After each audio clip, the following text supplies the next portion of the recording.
কি করতেছ মারিয়া? গোশ দই। তা গোশ দই এরকম? এরকমই দই।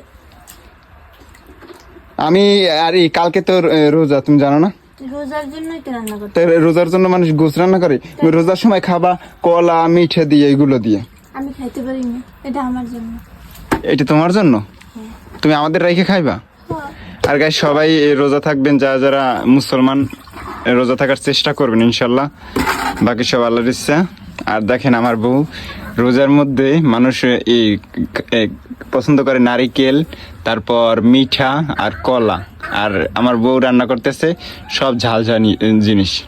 তাইলে নারিকেল কলা এদিকে রান্না করে খাই ভাত। তাই কি?